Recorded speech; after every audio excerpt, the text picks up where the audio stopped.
da sua palavra. Glória a Jesus. Vamos ficar de pé para lermos a palavra do Senhor. Abra sua Bíblia no Evangelho segundo escreveu Mateus, no capítulo 13. Glória a Jesus. Continuamos os nossos estudos do Evangelho de Mateus. Vamos ler no capítulo 13, a partir do verso 10. Glória a Jesus. Mateus capítulo 13, verso 10 em diante. Veja se alguém aí ao seu lado precisa de ajuda para localizar o texto ou compartilhar a Bíblia com ele. Vamos ler com muita atenção e reverência a palavra de Deus. Glória a Jesus. Todos acharam? Amém. Diz assim a palavra do Senhor. Então os discípulos se aproximaram de Jesus e lhe perguntaram: por que o Senhor fala com eles por meio de parábolas? Ao que Jesus respondeu: porque a vocês é dado conhecer os mistérios do reino dos céus, mas àqueles isso não é concedido, pois ao que tem mais será dado e terá em abundância, mas ao que não tem, até o que tem lhe será tirado. Por isso falo com eles por meio de parábolas, porque vendo não veem, e ouvindo não ouvem nem entendem. Assim nele se cumpre a profecia de Isaías: ouvindo, vocês ouvirão e de modo nenhum entenderão, vendo, vocês verão e de modo nenhum perceberão, porque o coração deste povo está endurecido. Ouviram com os ouvidos tapados e fecharam os olhos, para não acontecer que vejam com os olhos, ouçam com os ouvidos, entendam com o coração, se convertam e sejam por mim curados. Bem-aventurados, porém, são os olhos de vocês, porque veem, e bem-aventurados são os ouvidos de vocês, porque ouvem.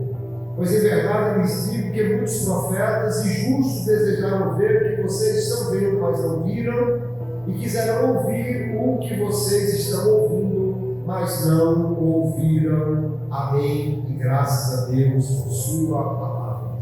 Vamos orar, queridos. Amado Pai, obrigado por esta palavra que temos lido, pela tão feliz oportunidade que nos concede de estarmos reunidos aqui na Tua casa para aprender de Ti e da Tua palavra, Senhor. Que o Teu Espírito Santo nesta noite fale conosco, ilumine o nosso entendimento, use-nos para a Tua glória.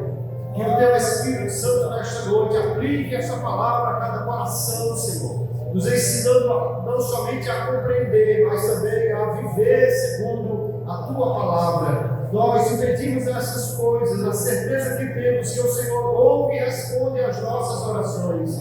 Por isso te pedimos e já te agradecemos no nome de Jesus. Amém e amém. Graças a Deus. Deixe sua Bíblia aberta no texto que nós lemos, para aqui trazermos uma palavra para a nossa edificação. O capítulo 13 do Evangelho de Mateus traz o terceiro grande discurso de Jesus, este que é o primeiro grande bloco de parábolas que Mateus irá nos apresentar. Neste capítulo 13 tem um conjunto extraordinário de parábolas de Jesus, as chamadas parábolas do reino, porque estas narrativas elas vão mostrar as características, como veio o reino de Deus, vão mostrar como recebemos este reino, vão mostrar também como esse reino se expande e como ele será consumado no final, de forma que é essencial nós estudarmos o ensino de Jesus, buscando compreender o que cada uma destas parábolas nos ensina, a sua mensagem essencial, e trazer essa mensagem para a nossa vida, a fim de que possamos assim moldar o nosso comportamento, a nossa maneira de viver como súditos do reino de Deus. Aqui nós vemos o Senhor Jesus especialmente como o mestre das parábolas. Mas o que é uma parábola? O termo parábola significa literalmente colocar uma coisa do lado da outra, para por meio de comparação ensinar. Então a parábola é uma narrativa que Jesus utilizou-se muitas vezes nos evangelhos chamados os sinóticos, os 3 primeiros, né? Nós temos muitas e muitas narrativas. Alguns contam 30 e poucas, outros contam até 70. O fato é que Jesus, sem dúvida nenhuma, foi o maior mestre no uso de parábolas. Temos parábolas no Antigo Testamento, como aquela que Natã usa para denunciar o pecado de Davi, parábolas como Isaías, com seu cântico lá no capítulo 5, mas Jesus foi o que mais e melhor utilizou as parábolas para ensinar. É muito interessante porque Jesus usa elementos conhecidos dos ouvintes. Jesus nunca falou de parábolas sobre neve, sobre camelos, que não fossem conhecidos dos seus ouvintes. Mas ele usava elementos que estavam ali no contato diário e que por meio desses eles poderiam aprender os mistérios do reino de Deus. Então a parábola é uma história, uma narrativa que geralmente é curta, traz elementos conhecidos dos ouvintes, usados para ensinar verdades espirituais por meio de uma linguagem figurada, por meio de comparação, e levando os ouvintes a refletir e lhes dando também, às vezes, um confronto ou uma lição a ser aplicada na sua vida. Nós vamos ver no início do capítulo 13 aqui, que Jesus vai começar a contar as suas parábolas assentado à beira-mar. O povo estava ouvindo, Jesus conta a primeira parábola, a parábola do semeador. Parece que alguém não entendeu muito bem o que Jesus estava querendo dizer, e os discípulos então, em particular, vão perguntar: por que o Senhor fala por meio de parábolas? E aí Jesus vai mostrar, queridos, que as parábolas elas têm basicamente 2 grandes propósitos. Primeiro, ensinar sobre o reino de Deus. O entendimento generalizado dos estudiosos é que as parábolas são usadas para trazer a mensagem do reino de Deus. Mas para aqueles que não querem receber essas verdades, as parábolas servem também como um elemento que esconde a verdade, que faz com que aquele que não quer receber, ele fique por fora dos mistérios do reino. E às vezes a parábola vai confrontar os ouvintes e levá-los a refletir, fazer uma autoavaliação para ver se eles estão realmente dentro daquilo que o reino de Deus requer de cada um de nós. Então Jesus usa as parábolas para ensinar, para confrontar e também para levar as pessoas a uma mudança de vida mediante esta avaliação. Os discípulos, ou quem chegava perto, além da parábola, recebiam uma explicação que lhe fazia entender melhor o seu ensino. Mas quem rejeitava ou não queria aproximação com Jesus, ficava muitas vezes com apenas um enigma na cabeça.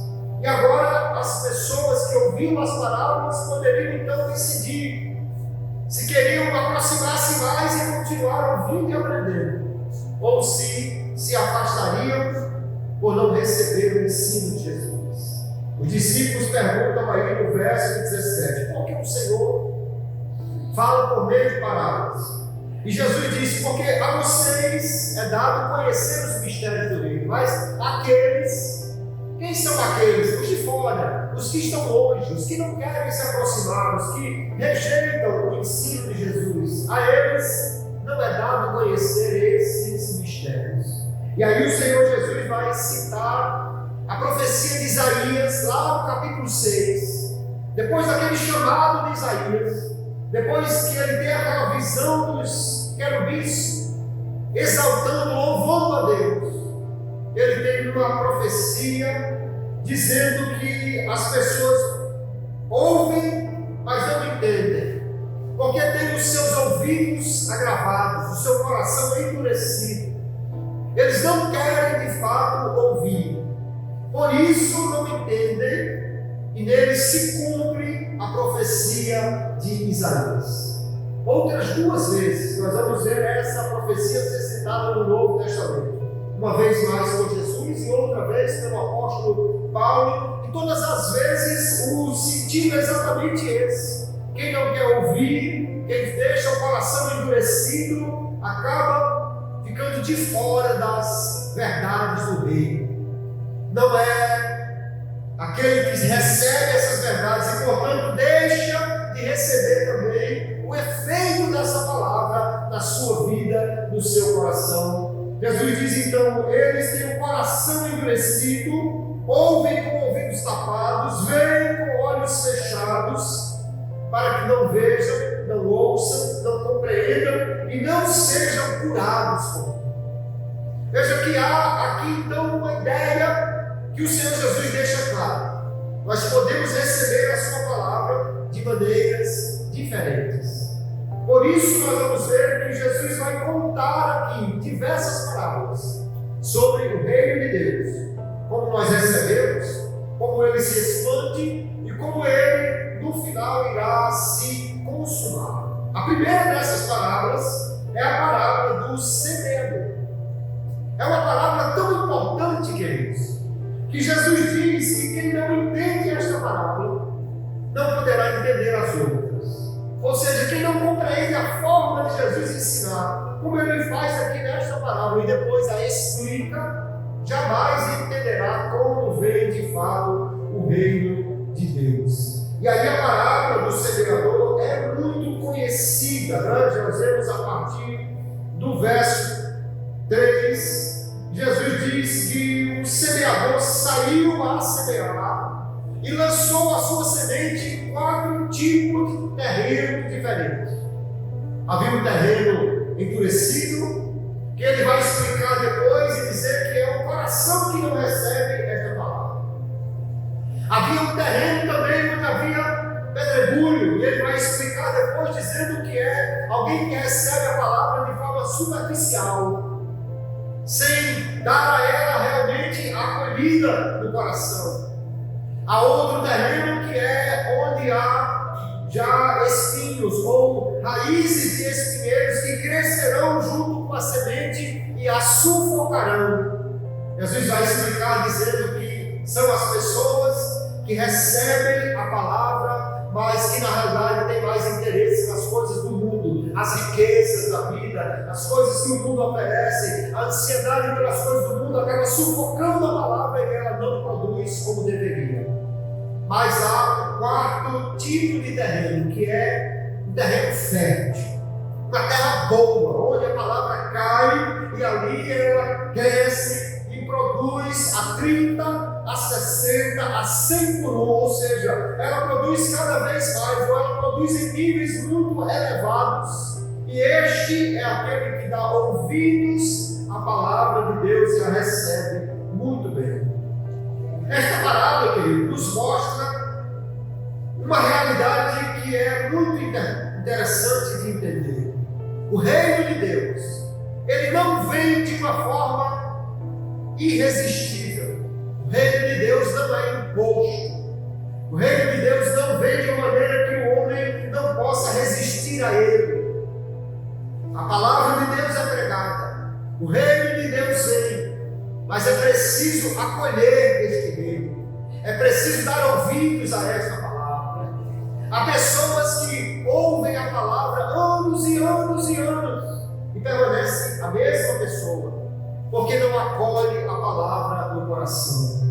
Acolher a palavra não é apenas ouvir, é ouvir com ouvidos desejosos de fazer com que esta palavra produza resultado na nossa vida.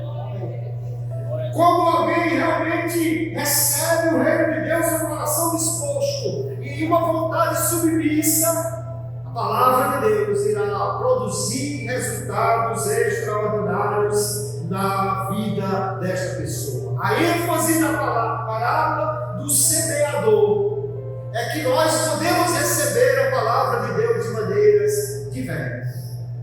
Alguém pode ser insensível, outro superficial, outro com o coração dividido, mas aquele que receber esta palavra em um coração inteiro será transformado por ela, de forma que haverá uma mudança nesta vida. Então a semente é a mesma, o semeador também é o mesmo e ele é muito hábil, mas a forma como alguém recebe a palavra fará uma diferença na vida desta pessoa. Quando nós lemos esta parábola, nós vamos ver que Jesus está aí então dizendo que o reino de Deus ele alcançará grandes resultados, mas especialmente na vida daquele que acolhe essa semente no coração fértil. E nós precisamos então, olhando para a mensagem da parábola, fazer uma pergunta a nós mesmos: que terreno é o meu coração? Como eu recebo a palavra de Deus? Alguém às vezes recebe esta palavra pensando que ela serve para outro e não para si mesmo. Talvez você já tenha ouvido alguém que um dia no culto, especialmente quando aquela palavra que mexe com as pessoas, e ele dizer assim: fulano que devia estar aqui para ouvir, irmão fulano que precisava ouvir esta mensagem. Mas quando faz isso, talvez esteja dizendo: essa palavra não é para mim, eu não a recebo, eu não preciso dela, meu coração não irá germinar esta semente. Mas a palavra de Deus, queridos, ela é inteira para mim, para você, para todos nós. Porque Paulo diz que toda a palavra de Deus é divinamente inspirada e é proveitosa para corrigir, para instruir, para que o homem de Deus seja perfeitamente maduro em toda boa obra pela palavra de Deus. Então a parábola do semeador nos fala que é necessário recebermos, acolhermos o reino de Deus em um coração receptivo. Mas Jesus vai contar ainda outras parábolas neste capítulo. Nós vamos deixar a parábola do joio um pouco mais adiante, para focar em uma série de parábolas que falam sobre o crescimento do reino de Deus. E a primeira dessas parábolas é a parábola do grão de mostarda. Aí no verso 31, nós vamos ver que Jesus vai contar uma parábola dizendo: o reino dos céus é semelhante a um grão de mostarda que é plantado, e ele, apesar de ser uma semente muito pequena, ele cresce e se torna uma grande árvore. Depois ele contará uma outra parábola que tem uma figura diferente, mas a mesma mensagem, a parábola do fermento, onde Jesus diz aí no verso 33 que o reino dos céus é semelhante a um fermento que uma mulher pegou e misturou em 3 medidas de farinha até tudo ficar levedado. Qual a mensagem que nós temos nessas duas parábolas que falam sobre o crescimento do reino? O reino de Deus é comparado a algo que inicialmente é muito pequeno. A semente de mostarda era tida como uma das menores sementes. Para dar 1 grama de semente de mostarda era preciso entre 150 e 200 sementes. Para dar 1 grama. É bem pequena essa semente. Parece que não vai resultar em nada.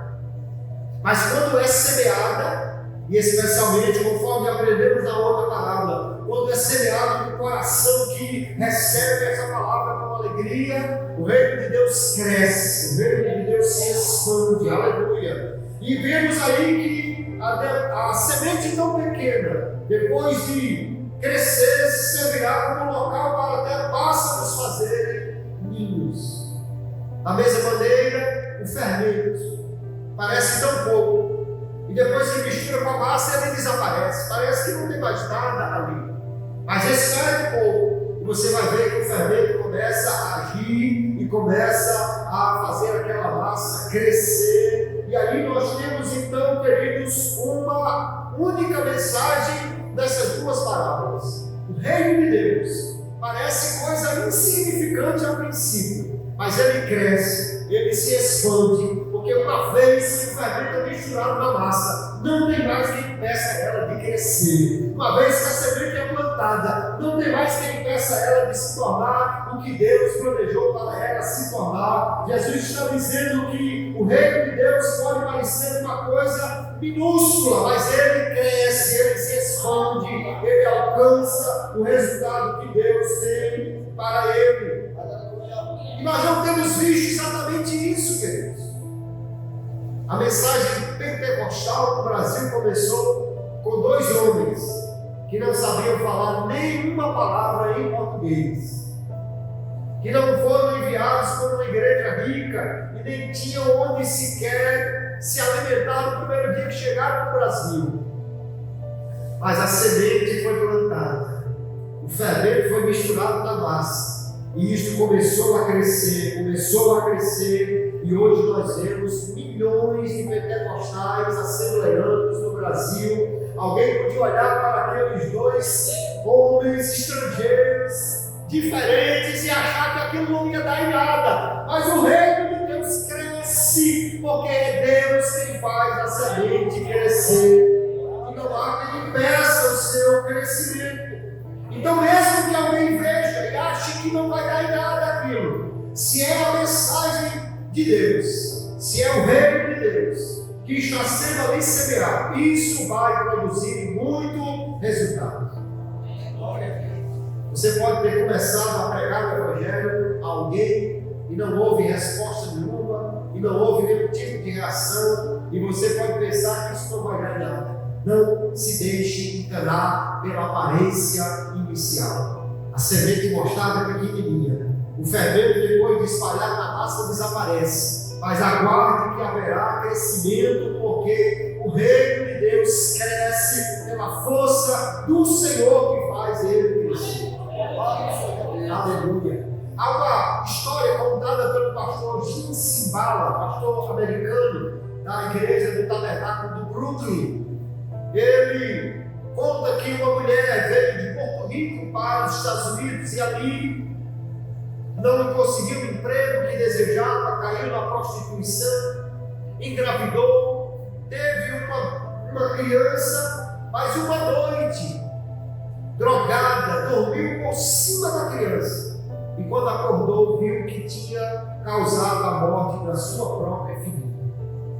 O choque foi tão grande que aquela mulher entrou num estado catatônico, ficou num estado vegetativo. A sua mente bloqueou para não sofrer diante daquela verdade. Foi levada a um hospital psiquiátrico, foi condenada, mas não poderia ir para uma cadeia comum porque estava sem resposta alguma a qualquer estímulo externo. O pastor foi um dia visitar este hospital e falava dessa mulher. Ele pediu para entrar e ali foi permitido. Ele cantou um hino, ele deu a palavra, ele orou por ela e nada aconteceu. E ele disse: mas eu vou voltar na próxima semana e vou fazer outra visita. Ele voltou na outra semana, orou, cantou um hino, leu a palavra e nada aconteceu. Ele disse: mas eu vou voltar na semana seguinte. E ele continuou indo lá. E depois de algumas semanas de visita, após ler a palavra de Deus, ele viu que uma lágrima rolou no canto do olho daquela mulher que estava em estado vegetativo. Ele disse: a parede está rachando, eu vou continuar semeando a palavra de Deus. E assim ele continuou. E algumas semanas depois, a palavra de Deus germinou naquele coração. Ela saiu daquele estado vegetativo, arrependeu-se dos seus pecados, aceitou a Jesus como seu Salvador. E no tempo que ele escreve o seu livro, ela é uma componente do coral do Tabernáculo, dos corais mais famosos dos Estados Unidos, que já ganhou alguns prêmios Grammy. Aleluia! Porque a palavra de Deus é poderosa e o reino de Deus cresce quando semeado. Esta mensagem precisa ser então entendida, queridos. Semeie a palavra, receba o reino de Deus e plante, porque ele germinará, ele crescerá. Jesus conta mais duas parábolas: a parábola do tesouro escondido, que está aí no verso 44. O reino dos céus é semelhante a um tesouro escondido no campo, que o homem achou, o escondeu, e então, transbordando de alegria, vai vendo tudo que tem e compra aquele campo. E ainda há a parábola da pérola, a pérola preciosa. O reino dos céus é semelhante a um homem que negociava boas pérolas e, quando encontrou uma de grande valor, vendeu tudo que tinha e comprou aquela pérola. Aí Jesus fala de duas parábolas que podem ser interpretadas como a mensagem do Evangelho, o reino de Deus, sendo recebido como algo de extremo valor, que custa tudo ou vale a pena abrir mão de tudo que tenhamos para receber este reino de Deus. O homem estava trabalhando dentro do campo. As parábolas são histórias curtas, não se detém muito em detalhes, não sabemos de quem era esse campo e por que ele estava trabalhando lá. Mas ao cavar, ele encontrou um tesouro. Parece que ele fecha o buraco, vai para casa, coloca a sua placa, vende-se.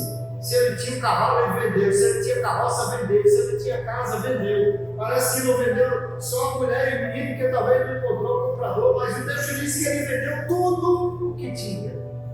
E foi lá e comprou o terreno. Para quê? Para cavar de novo e tirar o tesouro que lá tinha.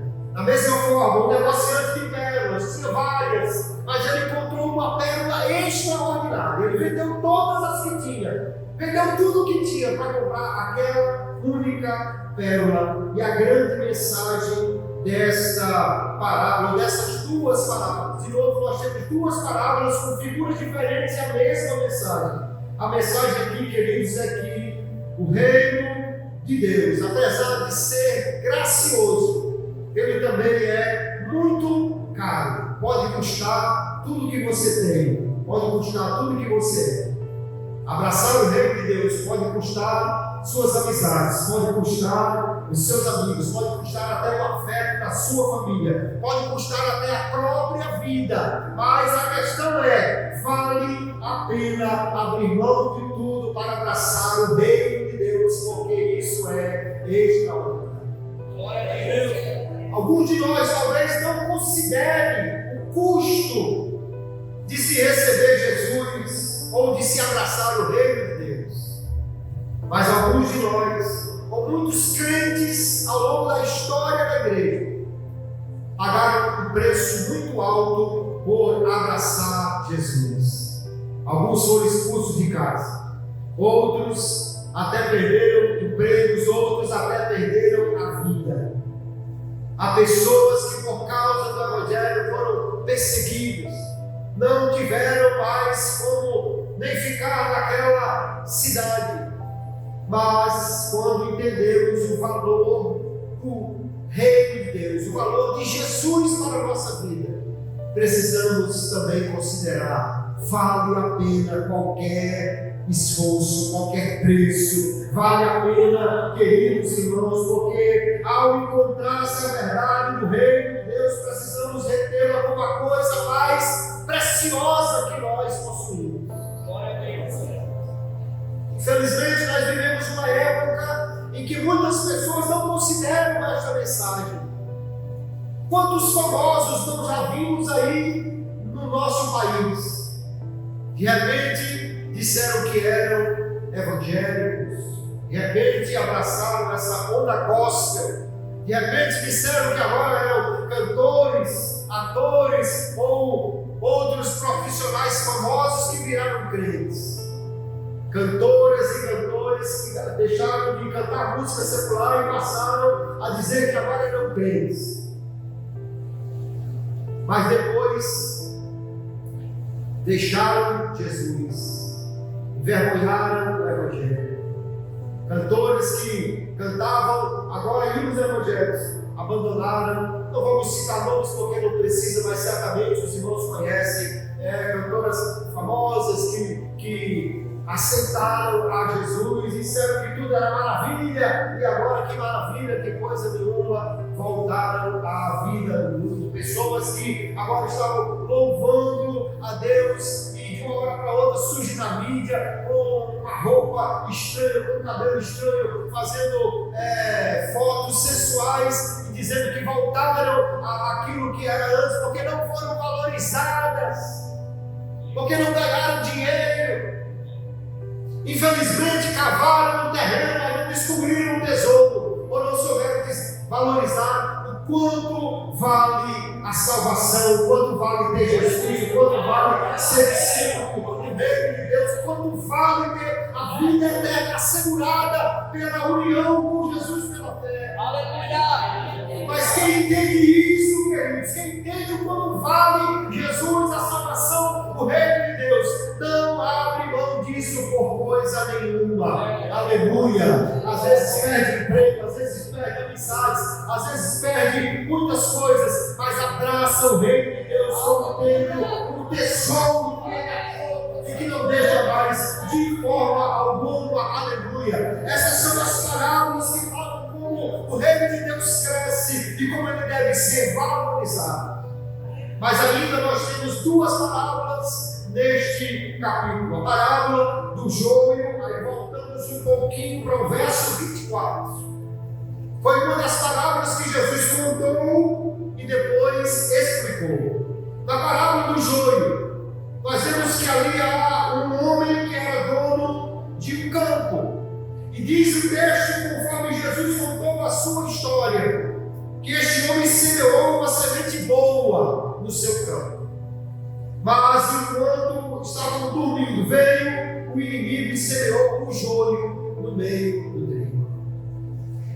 O joio aqui fala de um tipo da planta parecida com um capim que havia lá na terra de Israel e que enquanto ela é nova, é muito parecida com o trigo. A folha é igual, a cor é igual, a aparência é igual. Só dá para distinguir bem o joio, que no grego chama-se cisânia ou cisânia. Só dá para distinguir essa planta do trigo depois que eles crescem.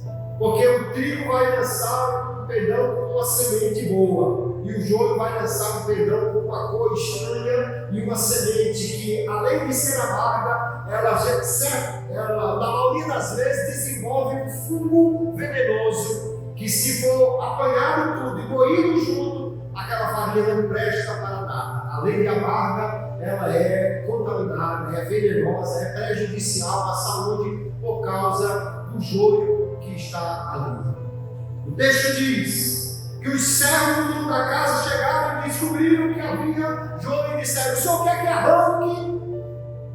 Mas o patrão disse: não, deixe como está, porque pode ser que na tentativa de arrancar o joio, arranque também o trigo. Porque quando as plantas crescem juntas, as raízes se entrelaçam, não tem como tirar uma sem prejudicar a outra. E quando Jesus vai explicar esta parábola, Deus, nós vemos que ele vai mostrar que o dono do campo é ele mesmo, o Senhor Jesus, que semeia a boa semente, a palavra do Evangelho. Mas veio o inimigo, que é identificado aqui como o diabo, e semeia o joio, a semente ruim. Nós vemos então que há um crescimento dessas duas sementes juntas. Às vezes, Jesus não está dizendo aqui que na igreja tem gente boa e tem gente ruim. Porque quando ele explica a palavra, ele vai dizer claramente aí que o inimigo que semeou é o diabo, e o diabo não é quem semeia na igreja. E ainda ele vai dizer na explicação que o campo é o mundo. O campo é o mundo. Então a grande verdade desta parábola é que no mundo nós temos a boa semente que é gerada pela pregação do Evangelho. Mas temos também a semente ruim que é gerada gerada pela atuação do inimigo nos corações. E a verdade então é que a igreja, enquanto está nesta era, ela precisa conviver com esta realidade. Nem todas as pessoas vão aceitar, nem todas as pessoas vão crer, haverá oposição, haverá dificuldades, por quê? Porque o joio está com o trigo junto, no mesmo mundo. Seria muito bom se alguém aceitasse Jesus e já fosse direto para o céu. Se alguém aceitasse Jesus e vivesse numa comunidade onde não havia ninguém que fosse incrédulo, ninguém que fosse de um pensamento diferente. Mas Jesus nos diz que enquanto a igreja estiver nesta terra, o trigo precisa conviver com o joio. Por que é que não se arranca logo? É porque enquanto o trigo está nessa terra, ele pode ser uma bênção para os joios que estão aí. Porque na planta real não pode haver essa mudança. Mas naquilo que elas representam, joio pode virar trigo.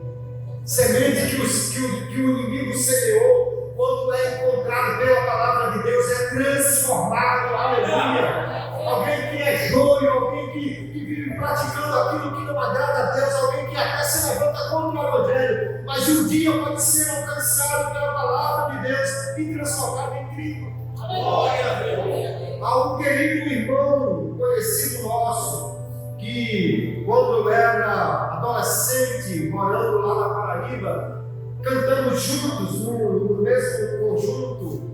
Ele tocava, cantava também, e ali a gente participava daquele grupo. Hoje ele é pastor e, pela graça de Deus, líder de jovens ali em João Pessoa. Mas aquele amado irmão, antes de aceitar Jesus, era um pai de santo assim chamado, né? Era alguém envolvido com essa religião afro.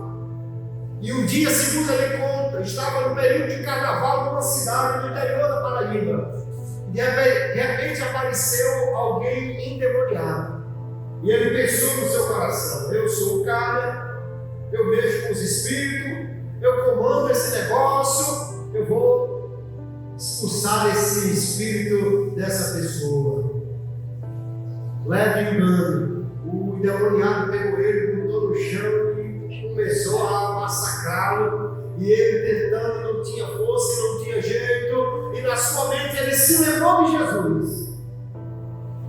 E disse assim: Jesus, se o Senhor nessa situação agora me livrar e libertar essa pessoa, eu vou ser crente.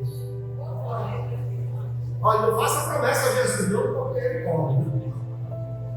Não faça promessa a Jesus não, porque Jesus é fiel em cumprir as suas promessas. Mas ele também quer que a gente cumpra as promessas que faz a ele. Quando ele terminou de fazer aquela declaração na sua mente, aquela oração, o homem foi liberto. Ele venceu aquela disputa. Aos olhos de alguém podia parecer que ele aquele tinha dado um jeito. Mas não foi ele não, foi Jesus que deu um jeito naquela situação. E quando ele voltou para a capital, cumpriu a promessa, entregou a sua vida a Jesus.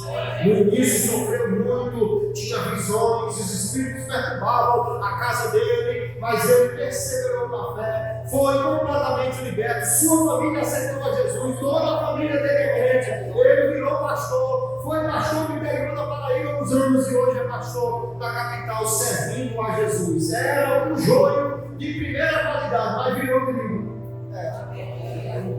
Virou trigo porque foi alcançado pela palavra de Deus e foi transformado em seu coração. Mas Jesus nos mostra, queridos, enquanto nós vivemos neste mundo, nós vamos nos deparar com oposição, rejeição e pessoas que não irão crer na palavra de Deus. Mas nós precisamos continuar fazendo a nossa obra da mesma maneira. Às vezes tem crente que parece que tem o mesmo sentimento dos servos desse homem aqui. Jesus arranque logo. Jesus pega esse camarada que está perseguindo ali e arranque ele daqui. Prepara e leva. Se não der tempo de preparar, leva assim mesmo. Mas não é esse o entendimento que nós precisamos ter.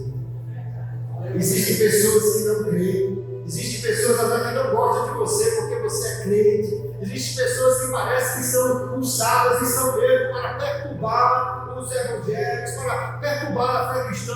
Existe aquele dia que você está querendo orar, se consagrar, ler a palavra, e aquele vizinho abençoado com aquele som, com aquela música que só a graça de Deus, se pudesse você tapar os ouvidos, ou ia lá, e às vezes o crente quer fazer uma oração daqui, Jesus destrua essa caixa, para com esse som, leva esse homem embora. Não faça isso não, porque só quem vai arrancar o joio e dar a ele o destino certo é o Senhor, a consumação do reino. Por enquanto o trigo permaneça no seu lugar, seja trigo, não seja joio, seja crente, não seja alguém que se torna inimigo de ninguém, mas ore, abençoe, seja semente do reino de Deus, seja um crente fiel e creia que o reino de Deus se estabelece mesmo num ambiente de oposição e perseguição. Agora, se Jesus quiser fazer, ele faz. Pastor Raimundo João de Santana foi pastor presidente daqui do Rio Grande do Norte, a nossa IEADL, por 13 anos. Mas logo no início do seu chamado ministerial, foi pastor lá em Caicó. E ele conta que quando chegou ali, não tinha nem ainda casado, não tinha igreja construída, não tinha nada. Ele começou a pregar o evangelho e levantou-se uma grande oposição contra ele. Ele alugou um quarto, uma casa que a porta era por fora, né? A porta da casa era para cá e ele tinha que dar a volta e a porta do quartinho era do outro lado. Mas aquela meia parede que você escuta o que está acontecendo do outro lado, e quando ele ouviu foi aquela confusão: eu vou pegar esse crente, eu vou matar esse crente, eu vou tirar esse crente daqui. E ele se ajoelhou logo na rede, que era a única coisa que tinha no quarto, e começou a orar. Jesus teve misericórdia, o dono da casa lá, dizendo: eu vou matar esse crente. A mulher: não, pelo amor de Deus, me dê meu revólver, eu vou matar esse crente. Ele ouviu quando a porta de lá se abriu, o homem ia saindo com o revólver para matá-lo, mas ele só viu aquela pancada e a gritaria do povo: o que foi, o que foi, o que foi. Quando ele conseguiu entender o que tinha acontecido, quando o homem saiu pela porta com o revólver para matá-lo, caiu morto do lado de fora da casa. O juízo de Deus veio sobre ele para livrar o seu servo. Aquele joio esperou o dia do juízo final para ser arrancado logo de uma vez. Mas Deus levantou naquela cidade um cidadão pistoleiro dos mais perigosos que tinha, daqueles que tinham não sei quanta marca no cabo do revólver, que não quis aceitar Jesus, mas disse ao pastor Santana: o senhor pode fazer seu culto aí, que eu vou ficar aqui do outro lado da rua e quero ver quem vai trabalhar. E daquele dia em diante, nunca mais ninguém se opôs a ele na pregação do evangelho naquela cidade, porque nós temos sim de Deus livramentos, mas também precisamos entender: você é trigo, mas tem joio por aí, há oposição, há dificuldades, e nós oramos para que Deus transforme o joio em trigo, não é para que seja arrancado e seja tirado, não. Nós somos servos de Deus, somos semeados pelo Filho de Deus, somos uma semente, e precisamos continuar nesta era até o dia que Deus encerre esta situação. Mas a parábola do joio diz que no final da consumação haverá um momento que o trigo será recolhido e levado para o celeiro do céu, e o joio será arrancado e será lançado na fornalha. Aí Jesus conta com outra parábola lá no final, verso 47, a parábola da rede, que fala também da consumação do reino. E aí o texto diz que o reino dos céus é semelhante a uma rede que foi lançada ao mar e apanhou peixes de toda espécie. Quando puxaram os peixes para a praia, estava cheia, e ali viram que tinha peixes bons, que foram recolhidos em cestos, e peixes ruins, que agora serão também lançados na fornalha. Aqui Jesus estava falando de uma coisa que os discípulos conheciam muito bem: a rede de arrasto, o tremalho,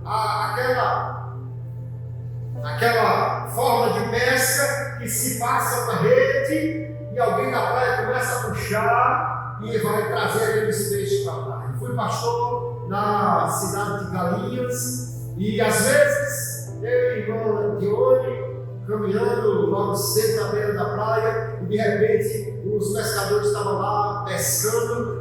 Quando viam aquele cardume de peixe, corriam, passavam uma canoa, fechavam com a rede e começavam a puxar aquela rede. E às vezes tinha pouca gente para puxar e dizia: pastor, ajude aqui, ajude aqui. A gente entrava na água, suspendia a rede, porque se não suspendesse, o peixe é inteligente, ele pula por cima da rede e vai embora. Levantava aquela rede até que fosse recolhida a praia, e quando terminava aquela rede ser toda recolhida, os peixes, geralmente, já pegava 2 peixes grandes: o pastor está aqui, o seu está aqui, o da irmã. Não, eu estava aqui não, pastor, pode levar aqui assim mesmo. Todo mundo que ajuda leva o seu peixe, e quando está amanhã, me chama de novo, quando tiver rede, já o peixe novinho. Mas, quando a rede arrasta, vem de tudo. Veio o peixe bom, veio o peixe ruim, veio o sargaço, veio a sujeira, veio a garrafa que alguém jogou no mar, veio tudo, que a rede sai arrastando no piso da praia. Jesus estava dizendo que era exatamente uma situação que os discípulos conheciam muito bem, porque lá no mar da Galileia, esse tipo de pesca era muito praticado, porque a rede era lançada e arrastada para a praia, para se recolher os peixes.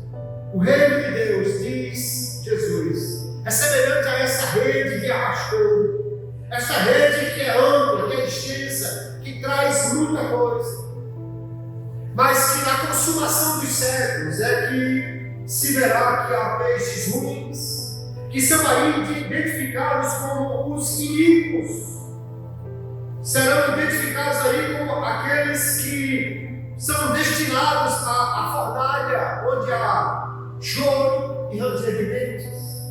Então há uma separação entre justos e iníquos no final dos tempos.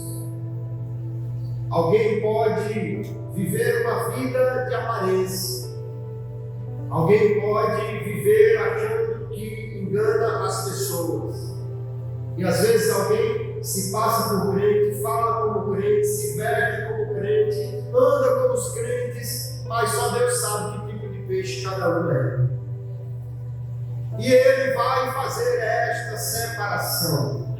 A fornalha de fogo aqui é um lugar onde será lançado aquele que não creu em Jesus. Não se trata de quem é bonzinho e quem é ruinzinho. Se trata de quem é justo porque foi justificado pela fé em Jesus e pela graça de Deus. E daquele que é iníquo porque foi incrédulo, não quis aceitar o padrão de vida de Deus e a graça do Senhor para a sua transformação. E por isso ele será lançado nesse fogo, nessa destruição, nesse lugar onde haverá choro e ranger de dentes.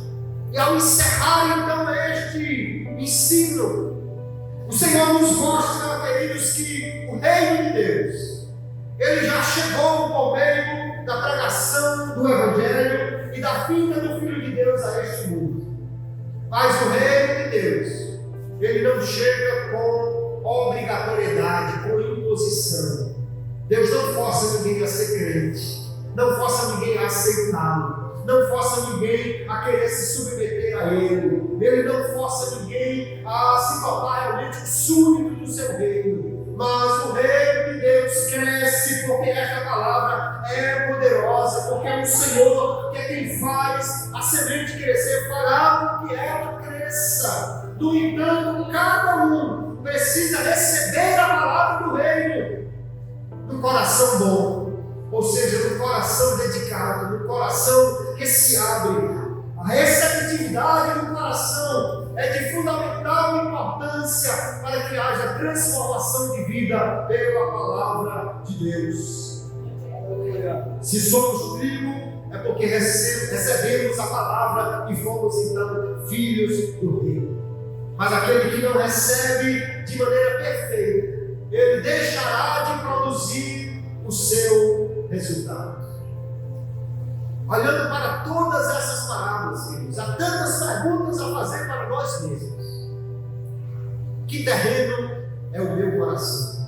Como eu tenho recebido a palavra de Deus? E quando fala receber a palavra, fala não apenas de como ouvimos essa palavra na pregação, mas também de como nós lemos, de como nós temos o nosso período de buscar a Deus. As palavras nos desafiam a pensar também como estamos vivendo neste mundo. Somos filhos de Deus e vivemos desta maneira, ou estamos muito parecidos com o mundo que nos cerca, de maneira que não dá para separar trigo do joio. Encontramos o Senhor como alguém que encontrou um tesouro e que não abre mão dele de forma alguma, vende tudo o que tem para alcançar esse tesouro. Hoje, infelizmente, vemos pessoas fazendo exatamente o oposto. Gente que é crente, gente que é batizada com o Espírito Santo, gente que conhece a Deus, gente que já tem experiência com o Senhor, mas através de ofertas que o mundo faz, começa a se envolver com a corrupção do mundo, se envolve muitas vezes em situações onde a corrupção oferece muito. Quantos, infelizmente, se envolveram na política e se tornaram pessoas corrompidas? Não que a política seja exatamente algo corrompido, mas o sistema político é corruptor e quem se envolve nele, sem estar devidamente apegado ao reino de Deus, será contaminado.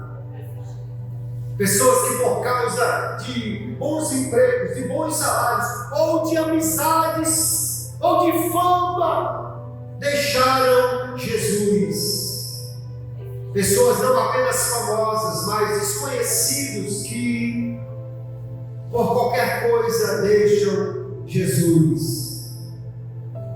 Não me deram o que eu queria, não alcancei o que eu pensava. Tem gente que vem às igrejas evangélicas somente para receber sua bênção. E quando não recebe o que ele pensava que era uma bênção e que ele queria, muitas vezes se desilude com Jesus e vai embora deixando o tesouro sem reconhecer o valor que ele tem. Mas nesta situação toda, quem somos nós?